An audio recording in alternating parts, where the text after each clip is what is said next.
Hallelujah, praise the Lord. परमेश्वर का धन्यवाद देते हैं आज के सुंदर सुनहरी समय के लिए।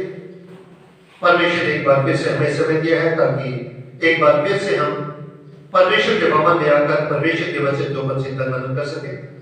इससे पहले कि हम परमेश्वर के वचन में जाए, आइए हम परमेश्वर के सूर्य में अपने सब कुछ पाएं और प्रार्थना करें। यह है कि मेरे मन खुदा ने एक बार फिर तेरे सामने नतमस्तक होते हैं, अपनी आंख में अपनी गले तक तेरे पास लेकर आते हैं। और ये खुदा तेरे कान हमारे दुआओं की ओर लगे रहे, हम तुझ में बढ़ते सुने, हमारी जिंदगी तुझ में पूरी होती सुने। और यहाँ पर जो भी तेरे पवित्र वचन में से बताया जाए, समझाया जाए, सिखाया जाए, मैं नहीं बल्कि तेरा पवित्र आत्मा मुझ में होकर बातचीत कर सके। मांग लेते प्रार्थना तेरे बेटे हमारे प्रभु यीशु मसीह के मधुर और मीठे नाम से सुनो कहकर आमीन। प्यारे जी, जो लास्ट में हम परमेश्वर के पवित्र वचन में से देख रहे थे कि दानिय्येल ने शास्त्र के द्वारा ये जान लिया कि यरूशलेम की जो उजड़ी हुई दशा है या हम लोगों की जो गुलामी है, ये परमेश्वर के वचन के अनुसार ही हुई है। जो परमेश्वर ने वचन अपने दास यिर्मयाह के द्वारा कहा था कि इस्राएली लोग, यहूदी लोग 70 वर्ष के लिए गुलामी में जाएंगे। और प्यारे चीजों, अब ये वो समय था जब इन यहूदी लोगों को बाबुल देश की गुलामी में रहते हुए 70 वर्ष होने वाले थे। 70 वर्ष का समय पूरा होने वाला था और साथ ही साथ इन यहूदियों के छुटकारे का भी समय नजदीक आ गया था। और जब दानिय्येल ने शास्त्र के द्वारा ये जान लिया, तब दानिय्येल प्रार्थना के साथ उपवास कर, टाट पहन और रात में बैठकर अपने और यहूदियों के पापों का अंगीकार करने लगा। और लास्ट में हम परमेश्वर के वचन में से देख रहे थे, 5वीं और 6वीं आयत में यहाँ पर लिखा है, दानिय्येल कहता है हम लोगों ने तो पाप, कुटिलता, दुष्टता और बलवा किया है और मेरी आज्ञाओं और नियमों को तोड़ दिया है। दानिय्येल परमेश्वर से प्रार्थना करता है और कहता है कि हम लोगों ने पाप किया है, हमने कुटिलता की है, दुष्टता की है, तुझसे बलवा किया है और तेरे हुक्मों और तेरी विधियों को हमने तोड़ दिया है, हम तेरे वचन के अनुसार नहीं चले हैं। और कहता है तेरे जो दास नबी लोगों, हम नबी लोग हमारे राजों, हाकिमों, पूर्वजों और सब साधारण लोगों से तेरे नाम से बातें करते थे, उनकी हमने नहीं सुनी। हालेलुया। अब दानिय्येल कहता है कि जो तेरे दास है, तेरे जो नबी है, तेरे जो पैगंबर है, राजाओं के साथ, हाकिमों के साथ, गवर्नरों के साथ या हमारे जो पुरुष थे उनके साथ तेरे वचन के द्वारा बातचीत करते थे, उन्होंने तेरे वचन की तरफ, तेरे दासों की तरफ कोई ध्यान नहीं दिया। लास्ट संडे हम इसके बारे में बातचीत कर रहे थे, आज हम थोड़ा और आगे बढ़ेंगे। 7वीं आयत में लिखा है, हे प्रभु तू धर्मी है, परंतु हम लोगों को आज के दिन लज्जित होना पड़ता है। हालेलुया। दानिय्येल परमेश्वर के वचन में कहता है, हे प्रभु तू धर्मी है। दानिय्येल कहता है, हे प्रभु हम जानते हैं तू धर्मी है, परंतु हम लोगों को आज के दिन लज्जित होना पड़ता है, आज हम लोगों को शर्मिंदा होना पड़ता है, क्योंकि आज हम लोग गुलामी में हैं। गुलामी में हम इसलिए हैं क्योंकि हमारे पूर्वजों ने गलतियां की है, हमारे पूर्वजों ने गुनाह किया है, हमने परमेश्वर की व्यवस्था को नहीं माना, परमेश्वर की व्यवस्था के अनुसार नहीं चले और इसलिए आज हम लोग गुनाहों में हैं। और आगे कहता है, अर्थात यरूशलेम में निवास करने वाले सब यहूदियों को, क्या समीप क्या दूर के सब इस्राएली लोगों को जिन्हें तूने उस विश्वासघात के कारण जो उन्होंने तेरे साथ किया, देश देश में तितर बितर कर दिया, उन सभी को लज्जित होना पड़ता है। हालेलुया। अब दानिय्येल परमेश्वर को कहता है कि हे प्रभु तमाम वो लोग जो यरूशलेम में, जो बेबीलोन की गुलामी में या जो लोग तितर बितर होकर अलग अलग देशों में रह रहे हैं, उन तमाम लोगों को लज्जित होना पड़ता है। क्यों लज्जित होना पड़ता है? क्योंकि हम लोगों ने तेरे साथ विश्वासघात किया। तूने हमें संसार के लोगों में से अपने निज प्रजा होने के लिए चुना, अपने पुत्र और पुत्री होने के लिए चुना, लेकिन हमने तेरे साथ विश्वासघात किया, हमने तुझे त्याग दिया, हमने तुझे छोड़ दिया, दूसरे देवी देवताओं की उपासना में लगे, हम तुझसे दूर हो गए और तेरी व्यवस्था के अनुसार हमने अपने जीवन को नहीं चलाया। और यदि हम आमोस की पुस्तक इसका 9वां अध्याय इसकी 9वीं आयत पढ़े तो यहाँ पर वचन में लिखा है, परमेश्वर कहता है, मेरी आज्ञा से इस्राएल का घराना सब जातियों में ऐसा चला जाएगा जैसे अन्न चलनी में चला जाता है। हालेलुया। ये परमेश्वर की इच्छा के अनुसार ही ये लोग गुलामी में गए, परमेश्वर की इच्छा के अनुसार है, क्योंकि इन लोगों ने परमेश्वर की व्यवस्था के अनुसार अपने जीवन को नहीं चलाया। और इसलिए परमेश्वर कहता है, मेरी आज्ञा से इस्राएल का घराना सब जातियों में ऐसा चला जाएगा जैसे अन्न चलनी में चला जाता है। और ये जब यहेजकेल की पुस्तक इसका 39 चैप्टर पढ़े और इसकी 23 और 24 आयत में लिखा है, यहेजकेल 39 अध्याय इसकी 23 और 24 आयत में लिखा है, जाति जाति के लोग भी जान लेंगे कि इस्राएल का घराना अपने अधर्म के कारण बंधुआई में गया था। हालेलुया। परमेश्वर कहता है, अब जाति जाति के लोग भी जान लेंगे, जो दूसरे धर्मों के हैं, दूसरी जातियों के लोग हैं, वो भी इस बात को जान लेंगे कि इन इस्राएली लोगों ने, इन यहूदी लोगों ने परमेश्वर के साथ विश्वासघात किया, परमेश्वर से फिर गए, अपने लिए इन्होंने ऐसे हौद बना लिए हैं जिनमें पानी नहीं रुक सकता। ये बहते हुए जल के सोते को इन्होंने त्याग दिया है, यानी कि जो जीवित परमेश्वर है उसको इन्होंने छोड़ दिया है और अपने लिए बहुत सारे देवी देवता अपना लिए हैं, परमेश्वर की व्यवस्था को इन्होंने छोड़ दिया है। और इसलिए परमेश्वर कहता है, जाति जाति के लोग भी जान लेंगे कि इस्राएल का घराना अपने अधर्म के कारण बंधुआई में गया था। हालेलुया। और आगे परमेश्वर का वचन कहता है, क्योंकि उन्होंने मुझसे ऐसा विश्वासघात किया कि मैंने अपना मुंह उनसे मोड़ दिया। हालेलुया। परमेश्वर कहता है, क्योंकि इन लोगों ने मेरे साथ विश्वासघात किया, इन लोगों ने मुझे त्याग दिया, मुझे छोड़ दिया, और इसलिए परमेश्वर कहता है, मैंने भी इन लोगों से अपना मुंह मोड़ दिया और उनको उनके बैरियों के वश में कर दिया। हालेलुया। परमेश्वर कहता है, इन लोगों को मैंने इनके बैरियों के विरुद्ध, इनके बैरियों के हाथ में कर दिया, ताकि वो लोग इनको बर्दाश्त करें और ये लोग उनकी गुलामी में रहे। और आगे 24वें आयत में पढ़े तो यहाँ पर लिखा है, मैंने उनकी अशुद्धता और अपराधों ही के अनुसार उनसे बर्ताव करके उनसे अपना मुंह मोड़ लिया है। हालेलुया। परमेश्वर कहता है, इन लोगों के व्यवहार की वजह से, इन लोगों के विश्वासघात की वजह से मैंने इन लोगों से अपना मुंह मोड़ दिया है। और आगे यदि हम दानियेल की पुस्तक इसका 9वां अध्याय इसकी 8वीं आयत पढ़े तो यहां पर वचन में लिखा है 8वीं आयत में, हे यहोवा, हम लोगों ने अपने राजाओं, हाकिमों और पूर्वजों समेत तेरे विरुद्ध पाप किया है, इस कारण हमको लज्जित होना पड़ता है। अब दानियेल उन तमाम लोगों के गलतियों को मानता है, उन तमाम लोगों के गुनाहों को मानता है, पाप का अंगीकार करता है जो यहूदा में थे।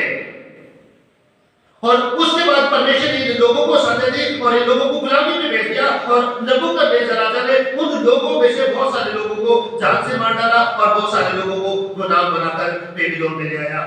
अब दानियेल उन तमाम लोगों के गुनाहों का अंगीकार करता है और कहता है कि हे यहोवा, हम लोगों ने अपने राजाओं, हाकिमों और पूर्वजों समेत तेरे विरुद्ध पाप किया है। हमारे राजाओं ने भी गुनाह किया है, हमारे राजाओं ने भी पाप किया है, हमारे हाकिमों ने भी पाप किया है, और हमारे जो पूर्व थे, हमारे जो बाप दादा थे, उन्होंने भी तेरे विरुद्ध पाप किया है। और कहते हैं, इस कारण आज हमको लज्जित होना पड़ रहा है, इसलिए आज हम लज्जित हैं। ये जब नहमिया की पुस्तक पढ़े इसका 9वां अध्याय इसकी 33 और 34 आयत में लिखा है, नहमिया इसका 9वां अध्याय इसकी 33 और 34 आयत में लिखा है, तो भी जो कुछ हम पर बीता है उसके विषय में तू धर्मी है। हालेलुया। नहमिया भी यही बात कहता है कि हे प्रभु, जो हम पर बीता है, जो हमारी कंडीशन है, जो इस समय हमारी स्थिति है, उसमें तू धर्मी है। तूने तो सच्चाई से काम किया, परंतु हमने दुष्टता की है। हालेलुया। नहमिया कहता है, हमने दुष्टता की है लेकिन तूने सच्चाई से काम किया है। और जब हम 34 की आयत पढ़े तो यहाँ पर लिखा है, हमारे राजाओं, हाकिमों, याजकों और पुरखाओं ने न तो तेरी व्यवस्था को माना और न तेरी आज्ञाओं और चेतावनियों की ओर ध्यान दिया जिससे तूने उनको चिताया था। हालेलुया। नेहमिया भी वही बात कहता है कि हमारे जो राजा थे, जो हाकिम थे, जो याजक थे और हमारे जो पुरुष थे, उन लोगों ने तेरी व्यवस्था के अनुसार अपने जीवन को नहीं गुजारा और इसीलिए तूने इन लोगों को सजा दी, इन लोगों को दंड दिया, हमें सजा दी और हम लोग गुलामी में हैं। और यही बात यहाँ पर डैनियल भी कह रहा है। और यदि हम 9वें अध्याय की 9वीं एक पढ़े डैनियल 9 की 9 में परमेश्वर का वचन कहता है, परंतु यद्यपि हम अपने परमेश्वर प्रभु से फिर गए तो भी तो दया सागर और क्षमा की खान है। हालेलुया। अब डैनियल परमेश्वर को कह रहा है, यद्यपि हमने गुनाह किया, हमने पाप किया, हमने अपराध किया, हम तेरी व्यवस्था से हट गए, हम तुझसे दूर हो गए, लेकिन फिर भी तू दयालु परमेश्वर है, तू अनुग्रहकारी परमेश्वर है, तू दया का सागर है और तू क्षमा की खान है, क्षमा करने वाला परमेश्वर है। यकीनन प्यारे जी, जो परमेश्वर क्षमा करने वाला परमेश्वर है, यकीनन परमेश्वर क्षमा की खान है।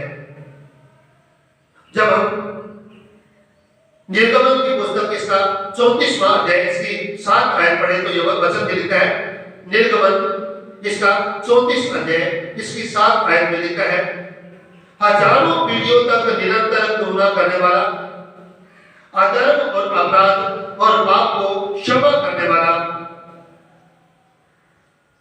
परमेश्वर का वचन कहता है, तो हजारों पीढ़ियों तक निरंतर करुणा करने वाला है। हालेलुया।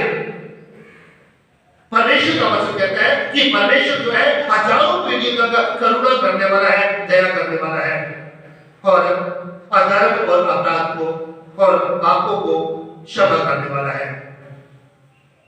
ये हमारा परमेश्वर जो है वो परमेश्वर है जो हजारों पीढ़ियों तक करुणा करता रहता है, दया करता रहता है उन लोगों पर जो लोग परमेश्वर के अनुग्रह में अपना जीवन व्यतीत करते हैं, जो लोग परमेश्वर का डर, परमेश्वर का भय मानते हुए अपने जीवन को व्यतीत करते हैं, उन लोगों पर करुणा करता है। और यदि कोई इंसान परमेश्वर से दूर भी हो जाए तो परमेश्वर उसको भी बार-बार समय देता है, मौके देता है, ताकि वो इंसान अपने गुनाह से पश्चाताप करे, पापों से मन फिराए और परमेश्वर की ओर लौट आए, क्योंकि हमारा परमेश्वर हजारों पीढ़ियों तक निरंतर करुणा करने वाला है और अधर्म और अपराध और पापों का क्षमा करने वाला है। और यदि हम नेहमिया इसका 9वां अध्याय इसकी 16 और 17 आयत को पढ़े तो यह वचन में लिखा है, नेहमिया 9 इसकी 16 और 17 में परमेश्वर का वचन कहता है, परंतु उन्होंने और हमारे पुरखाओं ने अभिमान किया और हठीले बने और तेरी आज्ञाएं न मानी। हालेलुया। नेहमिया कहता है, परंतु उन्होंने यानी कि हमारे पूर्वजों ने अभिमान किया और वो हठीले बन गए। उन्होंने अपने वचन में परिवर्तन लाने का नहीं सोचा, उन्होंने तौबा करनी नहीं चाहिए, उन्होंने गुनाह से पश्चाताप करना नहीं चाहा, बल्कि वो हठीले बन गए और तेरी आज्ञाओं को नहीं माना। 17 आयत में लिखा है, और आज्ञा मानने से इनकार किया। हालेलुया। परमेश्वर का वचन सिखाता है और आज्ञा मानने से इनकार किया। किन्होंने? यहूदी लोगों ने परमेश्वर की आज्ञा मानने से इनकार किया और जो आश्चर्य कर्म तूने उनके बीच में किए थे उनका स्मरण न किया। हालेलुया। अब नेहमिया कह रहा है, हमारे पूर्वजों के बीच में जो तूने आश्चर्य कर्म किए थे उन्होंने उसका स्मरण नहीं किया, उनको याद नहीं रखा, वरन हट करके यहाँ तक बर्बाद करने वाले बने कि एक वरदान ठहराया कि अपने दासत्व की दशा में लौटे।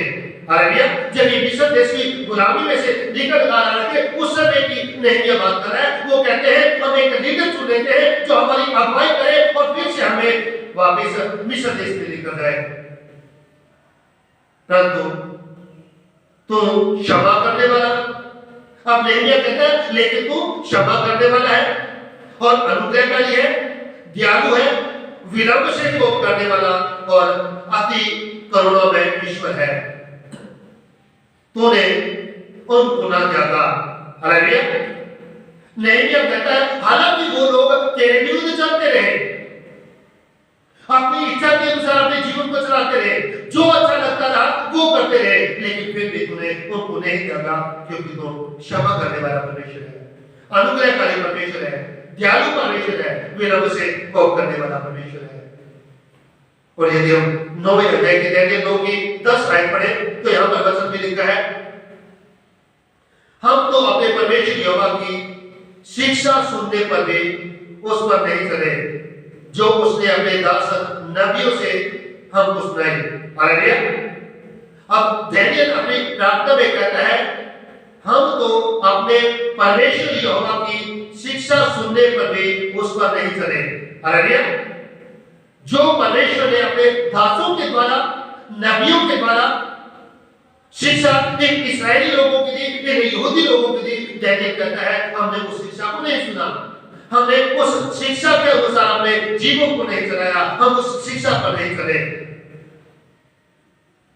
और यदि हम परमेश्वर के वचन में दूसरा राजा इसका 17 अध्याय इसकी 13 और 14 आयत पढ़े तो यहाँ पर लिखा है, दूसरा राजा 17 अध्याय इसकी 13 और 14 आयत में लिखा है, तो भी यहोवा ने सब भविष्यद्वक्ताओं और सब दर्शियों के द्वारा इस्राएल और यहूदा को यह कहकर चिताया था, अपनी बुरी चाल छोड़कर उस सारी व्यवस्था के अनुसार जो मैंने तुम्हारे पुरखों को दी थी और अपने दास भविष्यद्वक्ताओं के हाथ तुम्हारे पास पहुंचाई थी, मेरी आज्ञाओं और विधियों को माना करो।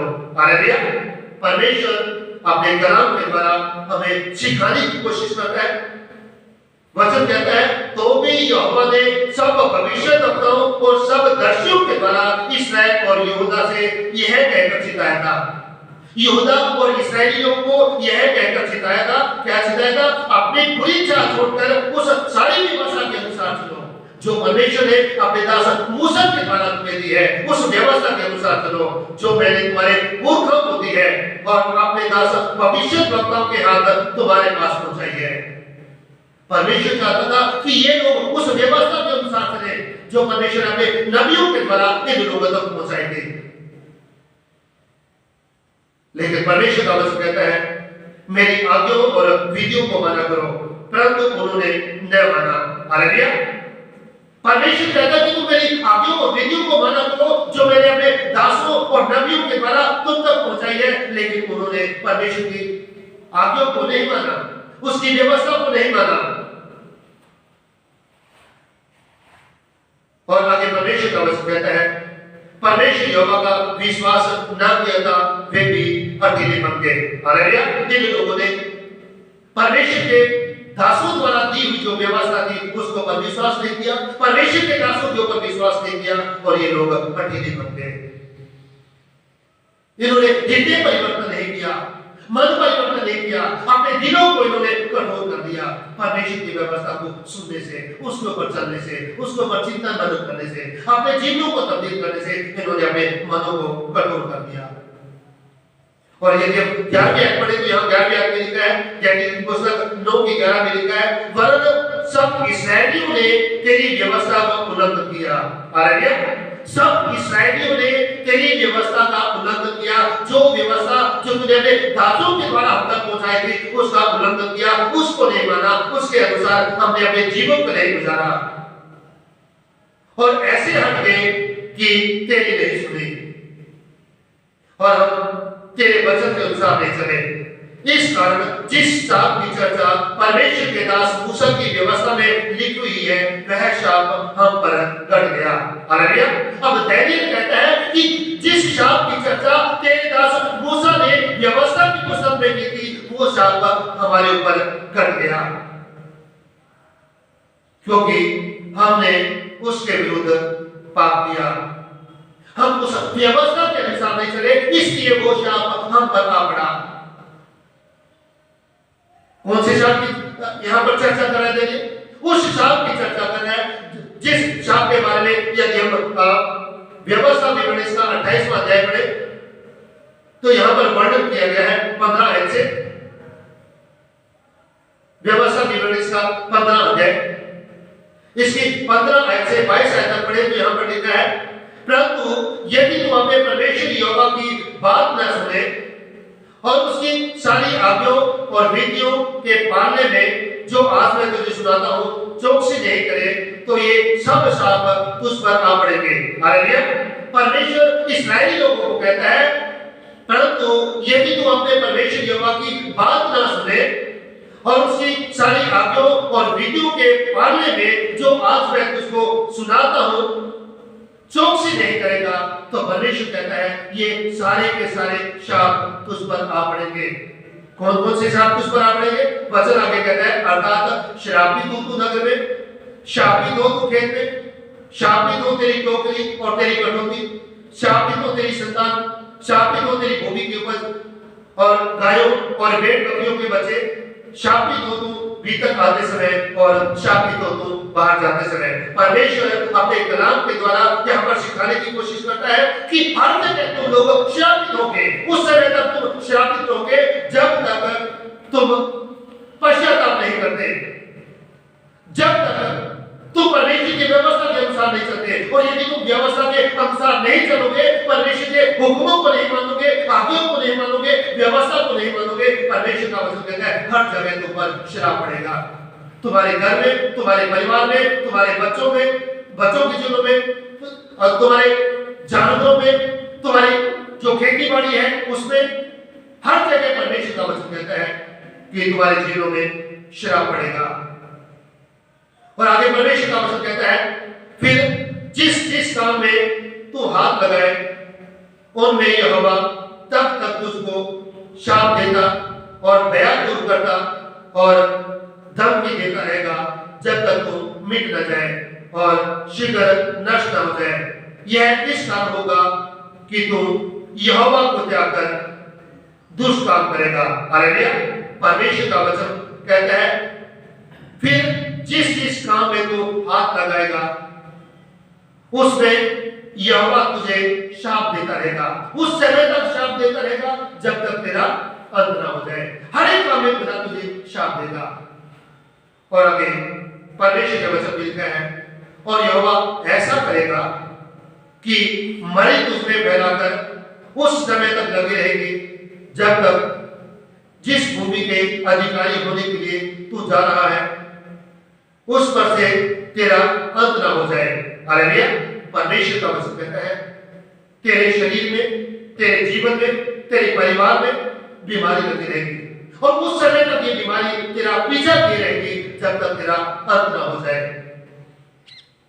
फिर आगे परमेश्वर के वचन में 22वें अध्याय में लिखा है, यहोवा तुझको क्षय रोग से और ज्वर और दाग और बड़ी जलन से और तलवार और जुलस और गेरू से मारेगा और ये उस समय तक तेरा पीछा किए रहेंगे जब तक तेरा सत्यानाश न हो जाए। हालेलुया। परमेश्वर का वचन कहता है कि ये सारे रोग, ये सारी बीमारियां उस समय तक तुझ पर लगी रहेंगी जब तक तेरा सत्यानाश न हो जाए। प्यारे जीजों, यदि हम 45 आयत पढ़े तो यहाँ 45वें आयत में लिखा है, तो जो अपने परमेश्वर यहोवा की दी हुई आज्ञाओं और विधियों को मानने को उसकी नहीं सुनेगा, इस कारण ये सब शाप तुझ पर आ पड़ेंगे। हालेलुया। परमेश्वर का वचन कहता है कि यदि तू परमेश्वर की आज्ञाओं और विधियों को नहीं मानेगा तो ये सारे के सारे शाप जो व्यवस्था विवरण इसके 28वें अध्याय की 15 आयत से लेकर यहाँ पर 68 आयत तक जो शाप लिखे हुए हैं, परमेश्वर का वचन कहता है ये सारे के सारे शाप तुम्हारे जीवन में आ पड़ेंगे। और उन्हीं शापों की चर्चा यहाँ पर डैनियल करता है। कहता है इसीलिए हम पर ये शाप आ पड़े हैं क्योंकि हमने तेरी व्यवस्था के अनुसार अपने जीवन को नहीं चलाया। हमने वो काम किए जिन कामों से तू नाखुश था। हमने तेरे नबियों की नहीं सुनी, हमारे राजाओं ने नहीं सुनी, हमारे पूर्वजों ने नहीं सुनी, हमारे जो गवर्नर्स थे उन्होंने नहीं सुने। और हमने वो काम किए जिन कामों से तो खुश नहीं होता था, जिन कामों से तो नाखुश था। प्यारे जीजों, आज परमेश्वर ने भी मुझे और आपको अपनी व्यवस्था दी है, अपना कलाम दिया है, अपना वचन दिया है। और परमेश्वर इन इस्राएली लोगों की तरह मुझसे और आपसे भी चाहता है कि हम उसके वचन को पढ़े, उसके वचन को समझे, उसके वचन को सीखे और उसके वचन के अनुसार हम अपने जीवन को चला सके, ताकि हम इस शाप से, उन दुखों से, उन तकलीफों से, उन बीमारियों से, उन परेशानियों से हम लोग बच सके जिनका इन इस्राएली लोगों का सामना करना पड़ा, इन यहूदी लोगों को सामना करना पड़ा।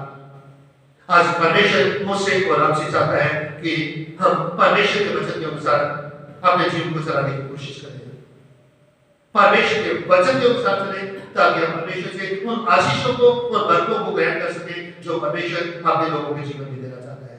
परमेश्वर इन वचनों के द्वारा हम सभी को आशीष दे और उन्हें देखिए आज का वचन हम सभी के जीवन में बहुत ऐसे आशीषें और बरकतें लेकर आने वाले हैं। आने वाले समय में हम 9वें अध्याय में और आगे बढ़ेंगे। परमेश्वर हम सभी को बड़ी आशीष दे। आमीन। प्रार्थना करें।